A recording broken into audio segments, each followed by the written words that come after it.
Good day, everybody. Welcome back. Now I'm going to give you a good look at these carburetors still installed on the Honda Goldwing GL1200, 1984, that is.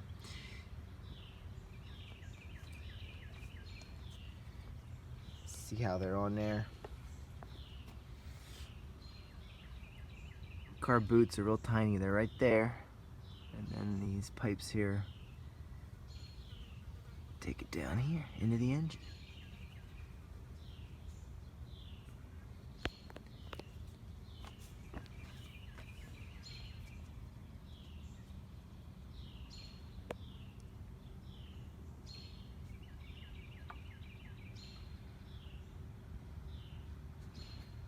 Pretty cool setup. I just want to document it because I believe we're going to be taking those off today.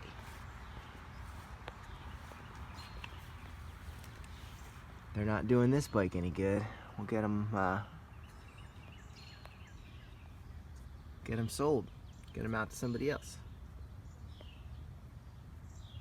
I think what we'll do is probably pull them out this side because there ain't nothing in the way. All I gotta do is disconnect them from the other side. We could probably get them out.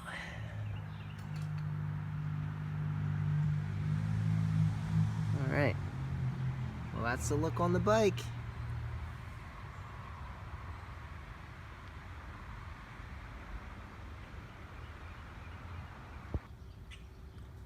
First thing to remove in these carbs, I'm gonna take these screws, loosen them up so that my carb boots are free flowing. Oh man, that has been on there for a long time. There we go. Okay, that's free. Now this one.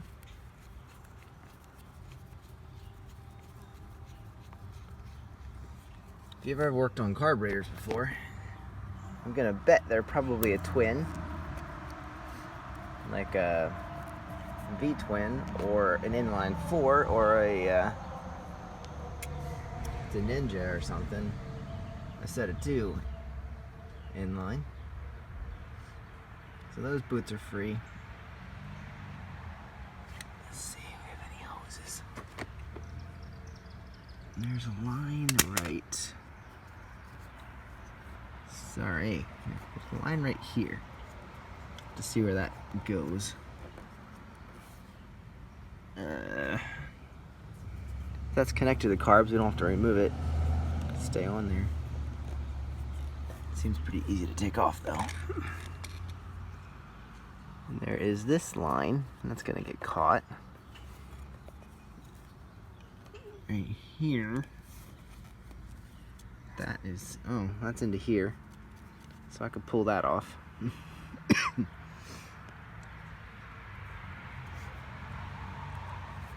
then I know I saw some on the other side that are definitely going to get in the way. Let's get up pliers.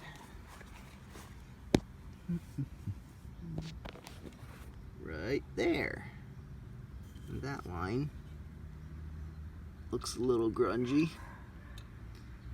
That is connected up here, so that's gonna have to come off.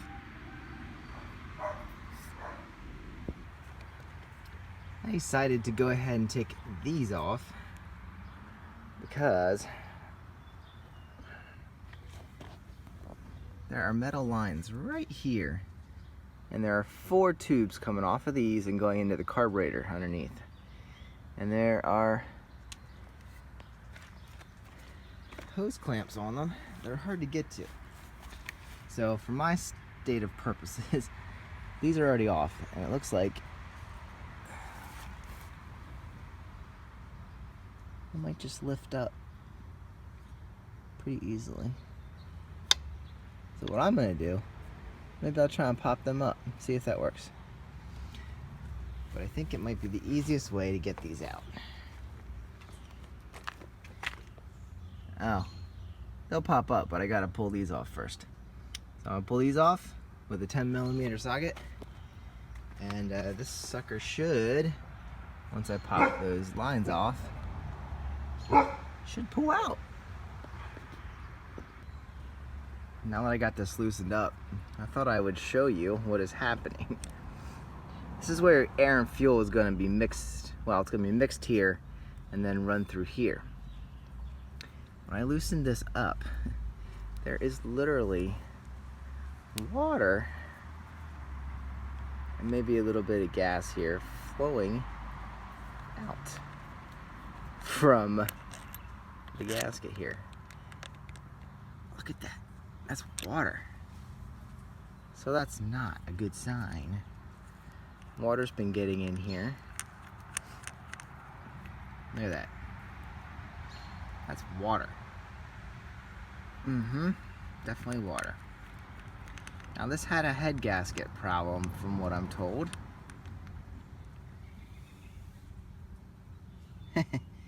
Water. Water coming out of the engine. I was always nervous to take this apart because it's sitting outside. It's been sitting outside. Guess what? It didn't matter. There's already water in it. A lot of water. Oh boy. Check that out, folks. Let's get these spark plug wires out of the way. So I was nervous about water getting in my engine. Guess what? There was water in the engine already. Alright, what we're going to show you here. Let's see. There is a washer on these bolts. There's your back bolt. There's your front bolt. They are the same size. Same thing over here. Okay. Whoop. The other thing I want to show you is, if you've ever heard of carb synchronization, you're going to sync your carbs, you're going to pull this out here, and then you're going to thread in your tube. So right there, that little screw there, both sides, this is how you're going to sync your carbs. Right there, that port. And then that'll measure your airflow, and that's how you adjust your carburetors. That's where the meter goes in. I don't know where the adjustment screw is on these. It's too early. We'll talk about that later. But now I'm glad that I opened this up, because now I know that I had some issues. Alright, so now this should be loose. I should be able to pull this boot right off. Twist and pull, twist and pull. Okay, it's a little harder than I thought. But, looky looky. She's full of water.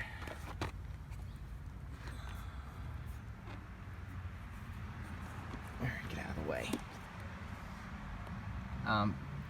Yeah, we should not have that much water in your engine.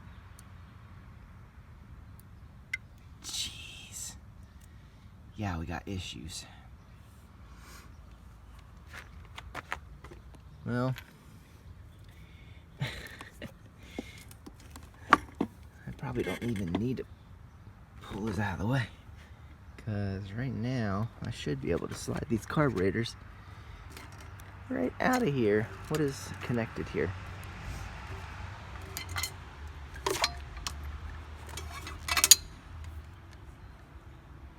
Obviously throttle cable. Or no, this would be choke cable. Alright, that's your choke cable. And then that runs right into here and connects down in there somewhere. I'm sorry, I'm not even gonna try.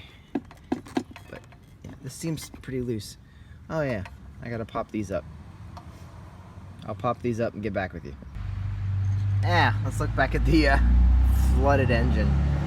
When they talk about flooded engine, it means a little bit too much gas. This is not what they're meaning. Okay?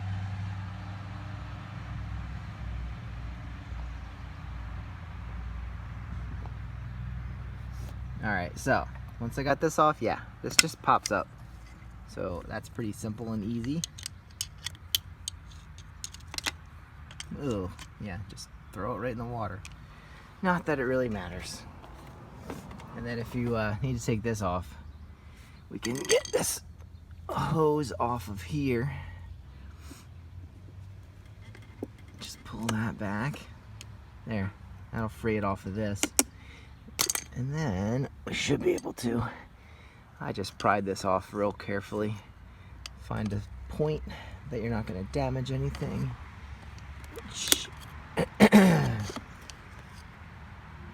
I'll figure that out.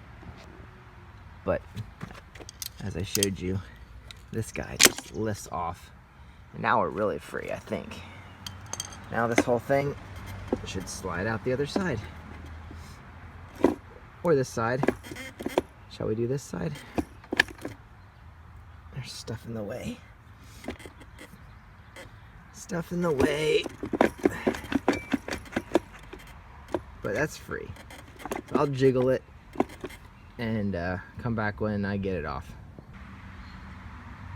Check it out, guys. I did end up pulling it out the other side. It just was freer when I tried to move it out this side. Now, you know, I'm not going to run this bike, but I left all the cables connected to this.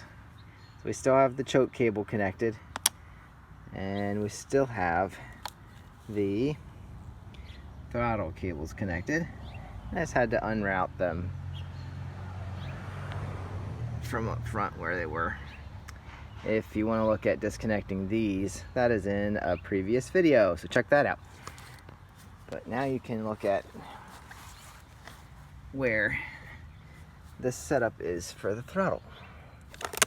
Now, you have the two cables coming in here, and when you turn your throttle, that actuates this. Ugh. Well, anyway, it's easier than it looks. But I think the top cable pulls it. There we go. There you go. So here, you're opening your butterfly valve on both carburetors at the same time. Both sets of carburetors.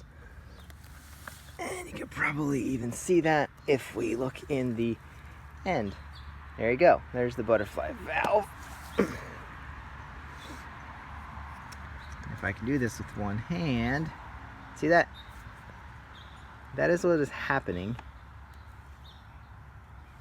You are allowing more air to pass through, which ends up sucking more fuel through your carburetor and into your engine. So this is full throttle right there.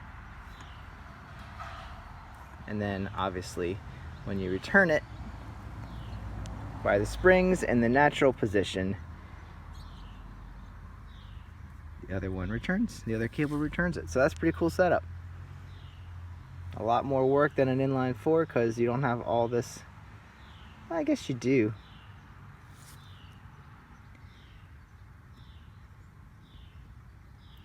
Anyway, here is your rack of carbs from a Goldwing.